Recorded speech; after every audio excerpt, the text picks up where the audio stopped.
spooky, scary stuff around here. We're going to be talking about politics. So that is it. And Haywood, I'm by that for you by giving me the opportunity to hear directly from a couple of candidates for the King County executive position. However, if you are looking for a place to trick or treat, Columbia City is on point. The businesses down here are going to be having candy for trick-or-treaters. And so that's going to be fun here at the Columbia City Theater. Definitely come by. We'll open our doors for trick-or-treaters at 3 o'clock and probably stay open until about 7. We've got candy, and we, of course, are looking for amazing costumes for people who participate in this particular holiday. Trick-or-treat. So come on down to the theater. It's cool down here. We've got some cool things on display as well for you to see. That's just a little bit what we do here at Rainier Avenue Radio, your community radio station. In addition to that, we have over 90 shows that are hosted by members of our community. This is the Community Election Connection. This is our effort to make sure that our community is engaged during what can be a time when there aren't many people paying attention. It's not a presidential election. It's also not even a midterm election. However, we do have critical local elections that are taking place. And this is actually what determines the future of the city. So welcome everyone to Rainier Avenue Radio's Community Election Connection, where your community voice matters. You know that, and your vote makes a difference. I'm your host, Tony B. And as always, we'll bring you conversations that go beyond the headlines, right into the heart of the community. Today, we continue our special election series with someone who's been at the forefront. You might disagree with that.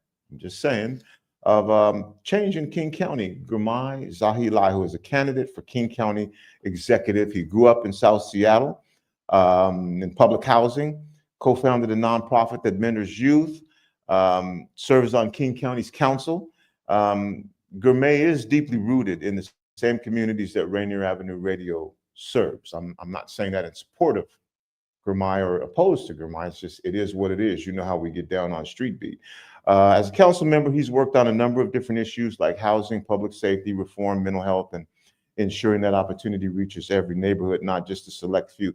Now he's asking you to let him take that work to the next level and lead the largest county in Washington State, the only municipality in the country that's named after Dr. King. And today we're going to dig into his vision for King County, how he plans to address homelessness, transportation, equity, and what that leadership will look like in this time of change. So let me welcome King County Executive or King County Council Member, and I'm going to be calling him candidate for King County Executive, Girmay Zahilay. It's great to be here with you, Tony B. Thank you so much for having me. Well, thank you for being here. I appreciate it. And good to see you as well. Always great to see you, brother. Thank you. I did do a little opening spiel on you, which is not what I really do, but it is what it is. And then folks can agree with that, disagree. And I am gonna be getting in your kitchen a little bit with some tough questions that I'd like you to answer. Good to have you here. You know, I wish this could have happened sooner, but it happened when it happened, and you're here, and we're going to be okay with it. I'm going to give you a couple of minutes before I start asking you questions, and we'll call this like an opening statement. You know what I'm saying? So we'll give you a couple of minutes for you to make your opening statement, and then we're going to start having conversations. So, candidate Zahilay for King County Executive, 2 minutes in your opening statement. Thank you so much, Tony B. Thank you, Rainier Avenue Radio, for having me and for being a voice for our community in the South End. My name is Girmay Zahilay. I'm the chair of the King County Council, and I'm running for executive because I believe that this can be a region of safety and opportunity for everyone, no matter what your background is. And I know what this place can be because I know what it was for me and my family. For those of you who know me, you know that I came over to the United States when I was 3 years old as a refugee with my family, and we settled down in South Seattle. And I've been a South End kid since I was 3 years old, growing up in places like Rainier Vista, New Holly, Skyway. But because of an effective local government and strong partnerships across the private sector, nonprofit sector, all of those people were able to help me go from living in public housing and even experiencing homelessness to now being chair of the King County Council. But I'm running today because that story of progress and opportunity is not available to everyone. And in fact, I think those opportunities are declining. We have a skyrocketing cost of living, massive shortage of affordable housing, public safety issues that are leaving too many of us afraid. And we want to make sure that everyone has a chance here. I think the county executive is a very important role for helping to convene all of the people in our region around a common agenda to solve problems. My top priorities would be to break that cycle of homelessness, addiction, incarceration that continues to plague our communities. I would want to build more affordable housing, affordable childcare, build our business community up so that workers can continue to have enough money to pay for their basic needs. I want to make sure that King County is a customer service oriented government with boots on the ground. I think that we can do much more to make our government more effective to serve the people, and I'm proud to be part of that solution. Thank you, candidate Zahilay. And I will mention that at 3 o'clock, candidate Balducci is going to be here as well, just so that you know. You've said that you want to bring new energy to King County. Is that accurate? Is that I don't know that that's a phrase that I've used, but that sounds about that. I wouldn't disagree with that phrase. Okay. I just want to make sure. So can you name one specific area? So you're talking about bringing new energy where Dal Constantine's administration has failed, and exactly how would you do it differently? Yeah, I think one of the areas where we haven't seen progress is on the homelessness crisis. This is an issue that impacts a lot of our community members, both the people experiencing homelessness and the people who deal with some of the public disorder issues that happen when lots and lots of people are living outside. And so I haven't seen the progress that I would like to see. So I would call that an area where we have a lot of room for improvement. Some of the ways that I would tackle it differently are, first of all, prioritizing this issue. If you look at the executive office right now, there is no Office of Homelessness. There are no specific policy positions that report directly to the executive in a way that prioritizes this issue. And there are other policy priorities that report directly to the executive, like there's a climate office, an arts and culture office. There are many issues, but this issue hasn't been given the level of priority that it deserves. And that's the first thing I would do, is elevate it structurally, directly reporting to me in my office. Number two, we have to tackle a very specific segment of the population. We know that homelessness is broad and diverse, and a lot of different people are facing a lot of different types of issues.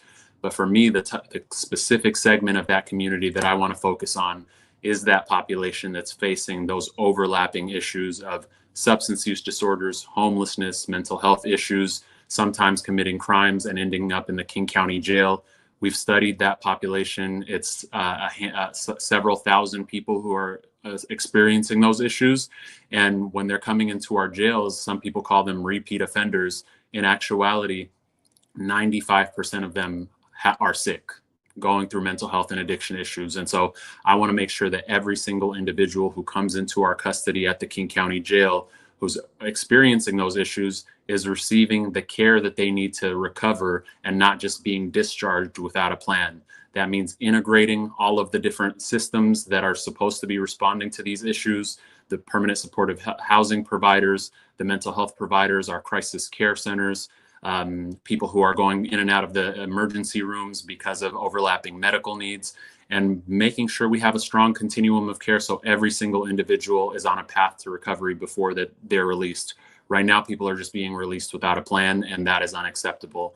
We also have to reform our King County Regional Homelessness Authority to be more effective. I believe that we do need a regional response to homelessness. And it's also true that the agency that we have now is not producing the results that we need. And so we need to go and bring back our regional partners to the table, create the reforms that are needed to get the buy-in that all of the region needs to actually put in money and effort behind this centralized entity.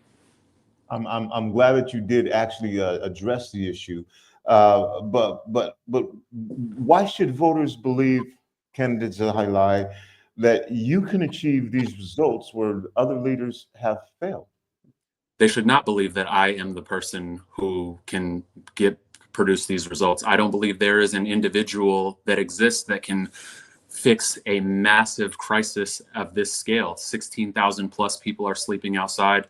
We also have a very related housing crisis where we have to build 300,000 units of homes across by 2044. And so these are giant systemic issues that we don't currently have the revenue or the coordination to address effectively. What I am pitching myself as is the person who is most set up to effectively collaborate to solve those problems. King County can't do it on its own. King County executive can't do it on his or her own. But I'm the candidate that's saying, the governor, the attorney general, more state level elected officials than any other candidate have backed this campaign and said that they want to work with us. Our two members of Congress representing King County, both Pramila Jayapal and Adam Smith, out of our federal delegation, are saying this is the campaign that they trust. So if we're going to have to work together to resist some of those impacts of the Trump administration, this is the campaign for that. The King County Council controls the budget of the King County Executive. I'm the only candidate that's endorsed by any current King County Council members. And I can go on and on and on, but I'm saying not me, us. I am bringing the coalition that's ready to solve the problems. No other candidate can say that they're bringing the coalition ready to solve problems the way that I can. Thank you, candidate Zahilay. Now, you mentioned not you, but you are running for the position of King County Executive. So what is your plan, or do you have a plan to produce affordable housing fast enough to meet the demand? Right now, there is no path with our current structure to meet the demand. The latest reports showed that King County needs to build hundreds of thousands of homes, and we don't have the revenue to do it right now. What I can say is I'm the candidate most likely to be able to get that revenue through the coordination across jurisdictions that is required to solve this problem. And so, yes, we need new revenue. That's going to require collaboration with the state government. Yes, we need coordination across all of our different jurisdictions, all of the 39 cities in King County to do our part. And so it's going to take coordination. It's going to take lobbying the federal government. It's going to take tapping into our own tools for raising revenue. But as we know, that could mean at the King County level, only property taxes and sales taxes, which our communities really don't have the tolerance for, but we're going to have to make those difficult decisions. And of course, we have to make it much easier to build housing in this region. If we're serious about tackling the housing crisis, we have to streamline our permitting processes, review our regulations, and make sure that we're not adding too many onerous regulatory barriers for developers to actually build housing. And we need accountability too. We want to make sure that all types of housing that are needed are being built, from emergency housing like tiny house villages all the way up to affordable home ownership to keep communities rooted in place and building the wealth that they need to stay put. So it's an all hands on deck approach, and we need everything, all of the above. You're listening to Rainier Avenue Radio. It's me, Tony B. This is our community election connection. I am talking with the candidate for King County Executive, Girmay Zahilay. I'm glad we talked about homelessness and unsheltered folks.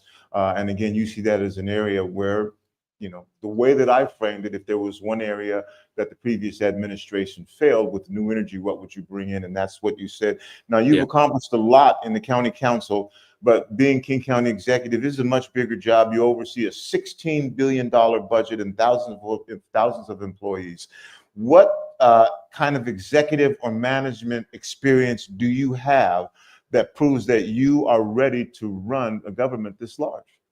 For sure. Right now, I'm the chair of the King County Council, which means I am the executive of the legislative branch. I have hiring and firing authority. I manage a large team. I make sure that all 9 council members are moving toward a common legislative agenda. And so managing a big office is something that I'm currently doing. Of course, the legislative branch is nowhere near close to the scale of the executive branch. And I have to point out that not a single executive in modern history has had the experience of running an 18,000 person government. That's just not the case for Dow Constantine. It's not the case for Gary Locke. It's not the case for Ron Sims. It's not the case for Claudia Balducci. Nobody has that experience because there's very few positions where you can lead 18,000 people in our state unless you're running Microsoft or something of that nature. What's really important is how effectively can you set up the team that's needed to run an organization like this? I've set up teams before. I'm making sure that we have people in positions that have deep operational experience and deep budget experience as well. My team that I bring into this position will be a combination of people who can provide continuity of government, the people who are currently there and know how the government works, and the people who are going to bring new ideas, new approach, and new way of doing things. I should also point out that last year I was the budget chair, balancing a $10 billion budget, taking into account all of the needs of our communities, but also making sure that we have a conservative approach around our rainy day reserve so that we have the resources that we need during times of emergency, which, we're kind of going through emergencies right now every day. And so I have the experience managing a large team. I have the experience with the budget, and I'm going to be setting up an effective team to lead this government and deliver for the people of King County. We are experiencing crisis every day. Every day. We've talked about that in the past and the importance of being available to the community when these things happen. And I think that you've done that, in my opinion. But there are critics who say that you focused more on advocacy and social media visibility than you have on passing major legislation. What do you say to anyone who questions your ability to translate your vision into policy at scale? Yeah, I would say that they haven't been paying attention. I would say the most consequential piece of legislation to come out of the King County Council in the past 5 years has been the Crisis Care Centers initiative, which was my vision and something that I worked with the executive branch, labor unions, business partners, service providers, and my colleagues on the King County Council to pass. And it's going to be something that invests $1.25 billion in our mental health and addiction recovery services. And so that is an example of taking something from an idea into something that is actually investing in our communities in probably what many would consider the biggest need in our region, other than housing, which is the mental health and addiction crisis that people are seeing on the streets of our cities. And of course, that is an interrelated issue with homelessness. I also would say take a look around Skyway. Before I got into office, this is a neighborhood that lacked sidewalks, community centers, affordable housing, just a deep lack of investment in this neighborhood that I grew up in. And in one term, I was able to get generational levels of investment into this neighborhood. For the first time ever, we're getting a community center, which came because I advocated for $10 million to start a community center. And that's not just an idea. You can go and walk into a Skyway Resource Center right now that was the result of me putting in $2 million into that, along with the hard work of the community partners and US Bank in that neighborhood. You can see sidewalks that weren't there before. You can see a renovated park. You can see the first ever investments of affordable housing in that neighborhood, both home ownership and rental, that are being developed as we speak. And so I'm no stranger to taking an idea and turning it into action and things that actually benefit our communities. And I would do the same as executive. King County executive, King County council member, candidate for King County executive. I'm going to switch it up a little bit here because we don't have a whole lot of time, but I do want to talk about public safety. Thank you, Tony. If you're elected executive, you'll be overseeing the jail system. Yeah. Would you agree with this statement that the jail system faces staffing shortages and safety issues? I'm saying that before I ask you the next question. Do you agree with that, or? Yes, sir, I do agree with that. Okay, so that being the case, what is your plan to fix this crisis, or do you support or oppose expanding jail capacity? Right now and always, we are facing budget issues at the King County level that are driven mostly by this arbitrary 1% cap that is on our ability to raise revenues. Basically, if we collected $100 in property taxes in year one, the following year we would only be able to collect $101. That 1% cap means that our costs of doing business are constantly outpacing the revenues that we have. And that's important because that general fund which faces that 1% cap is what funds our criminal justice system, our sheriff's office, our courts, and most notably, like you said, our jails. Before Dow Constantine left office, he said that if we don't find new revenues, we're going to make deep cuts to the sheriff's office and to the jails and much more. And that is not a situation that we want to see during a time, like you mentioned, where we're facing staffing crises. And so if we make those massive cuts and suddenly we don't have enough corrections officers to manage the jail, people who are incarcerated would spend more time in their cells alone and more safety issues. That's not something that we want to see. And so I was the #1 advocate going to Olympia, asking them to give us new revenue sources. I wrote a letter to the executive along with the budget chair saying that once the state gives us this new tool, we should employ it quickly. I was the prime sponsor of the legislation, which is the criminal justice sales tax, which raises the revenue that we need to fund those positions and avoid making those deep cuts. And so, yeah, please go ahead. I'm just going to get to a couple more things on this because I want to move on to another issue. But you've talked about investing in alternatives to policing. Yeah. What are the metrics that you use to prove that these alternatives are actually working? Because you know this, for some folks, this is a major concern when you're talking about alternatives to policing and safety. So how will you explain to folks? What will you show us? What will you give us that says, hey, these alternatives are actually working? Absolutely. I think alternatives need to be rigorously assessed, just like the traditional criminal justice system, which is how many problems are being solved, what's happening with violent crime, how many people are recidivating. Those are all metrics that we need to track. Right now, King County has an alternative response system known as a co-responder system, which is a mental health responder showing up with a sheriff's deputy in parts of unincorporated areas. And sometimes the sheriff can hang back and see if they're needed while the mental health responder goes out and responds. And that has had really good results. And you can measure that through customer satisfaction. You can measure it through how well connected the person experiencing mental health crisis was to their next step, whether that's a crisis care center or permanent supportive housing or an emergency room. And so when you track metrics like that, you can determine how successful these alternative response systems are.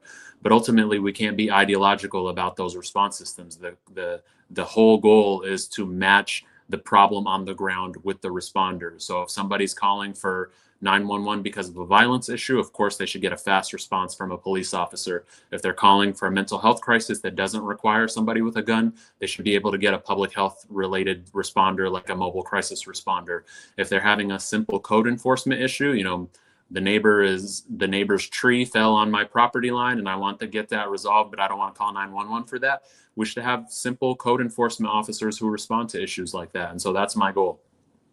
I'm going to switch topics again. I have to ask you a question about environmental justice. I think that here at Rainier Avenue Radio, we took Earth Day and turned it into a week-long event called Earth Deserves More Than a Day, where we've had people from all over the state come and sit down and try and break down those barriers to take those things that are discussed at 30,000 feet so that they make sense to people who are on the ground level and understand that these issues impact their daily life. If you live in certain communities, you're breathing worse air than other people who live in other communities. Your lifespan is shortened by these things, but you're not thinking about that. You're thinking about climate justice as something that, there are icebergs melting in Norway or something like that.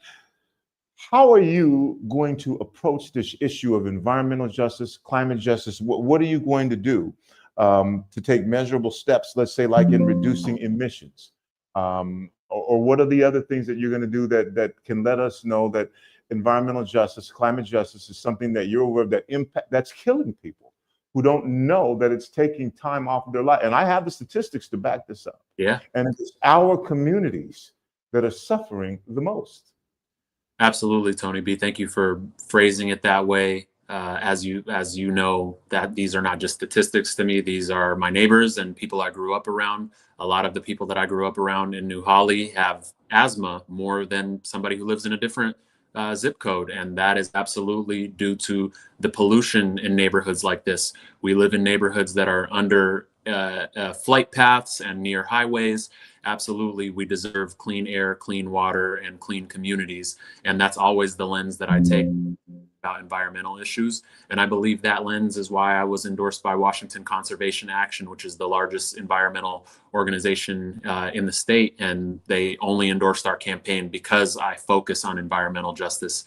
Since I've been on the council, I focused on things like helping airport communities with flight paths. As you know, Beacon Hill, Skyway, South Seattle, under flight paths. King County itself does not have jurisdiction to change flight paths or flight volumes. That's all under the federal government, under the FAA. But we can track the carbon emissions that are coming from there and the pollutions and the particulates that are coming from these vehicles. And I was the person who helped integrate those strategies into King County's strategic climate action plan. We also want to make sure that people use clean energy in their buildings. And I worked with the executive to make sure that we have programs that allow people to have clean heat pumps and transition their building codes into clean energy. That's really important. But we all know that the number one contributor to emissions in our county are cars, vehicle miles traveled. That's what we measure.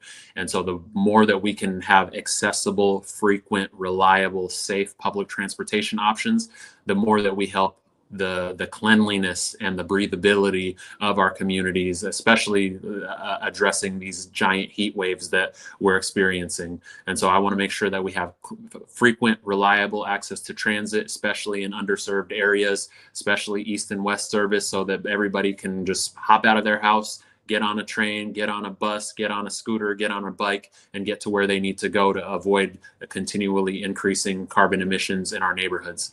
Also, I'm a big fan of trees. I want us to have more tree canopy. I'm sure you feel the difference when you're in certain parts of Seattle versus if you go to Skyway or areas like that where the sun is beating down on you on white pavement and not a lot of protection from the sun. I want to make sure we continue to invest in our tree canopies. I'm glad that we're having this conversation. I appreciate you being here. I know you got to go. I am going to give you time for closing statements, but I do want to ask you this: can you clearly define one area that shows the differences between you and candidate Balducci? That you would say this is an area where we have a difference, and this is why I think you should vote for me. And I'm just going to say one right now, as we don't have time, and then I'm going to give you an opportunity for final words. And if you don't want to do that, you don't have to. But I'm going to ask you this: is there one area where you could say this clearly defines the difference? This is why you should vote for me if you think or believe or want to see this. Well, Tony B, if many of your listeners are listening in from the South End, I don't think there's a difference. I don't think there is a comparison in this race. There's one candidate who has shown a commitment to communities like the South End and one who has zero track record in these neighborhoods.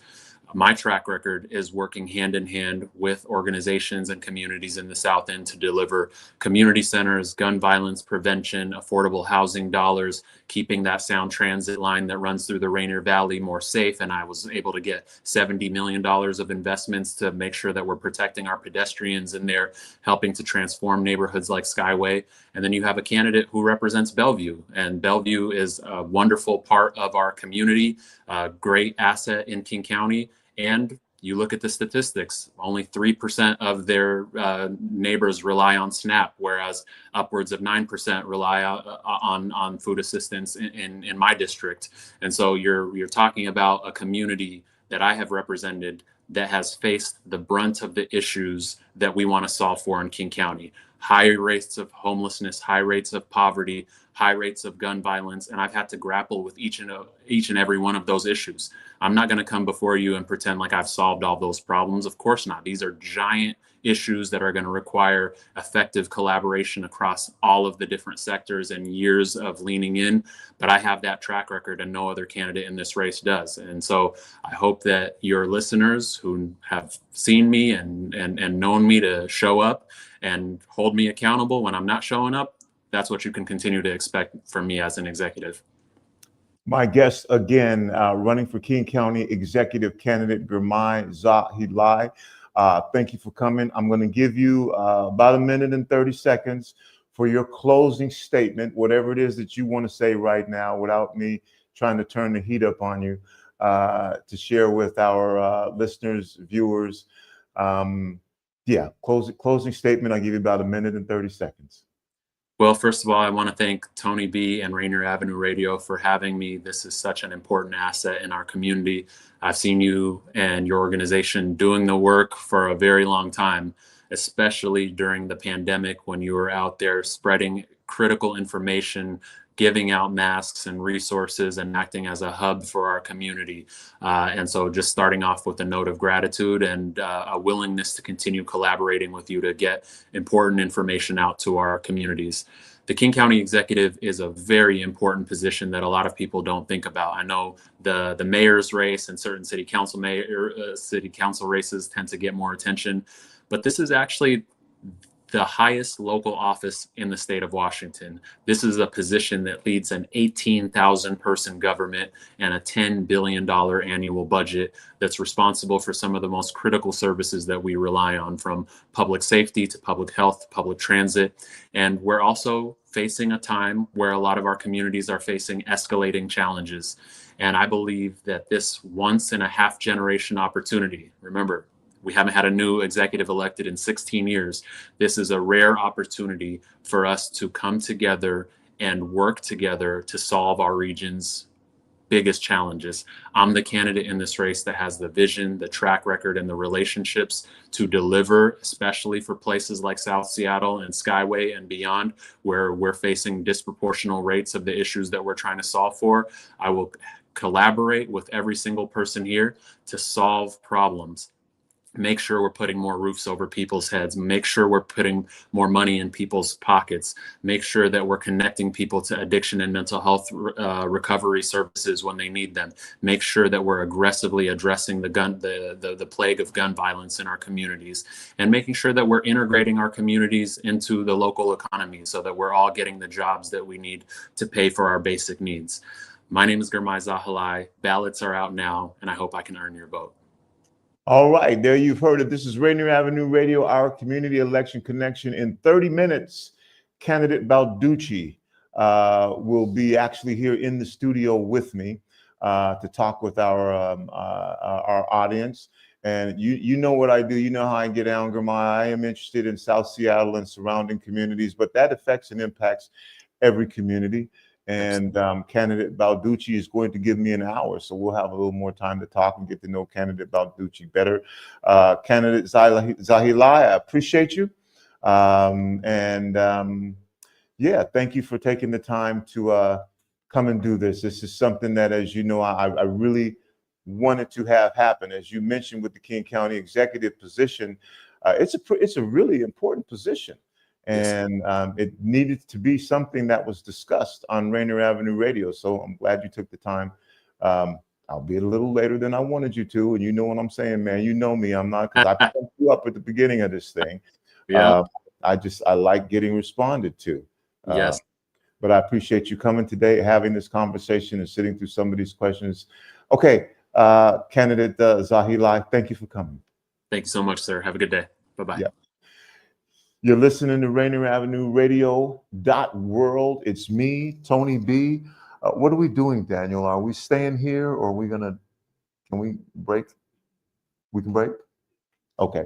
Come back in 30 minutes, and candidate Balducci will be sitting here with me in the Rainier Avenue Radio studio. And we'll have a discussion, give you an opportunity to learn more about candidate Balducci. We'll talk about some of the same things that I talked about with Councilmember candidate Zahilay as well. And then you can figure out how you want to use your vote.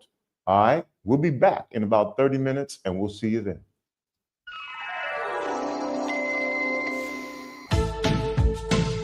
Let's go!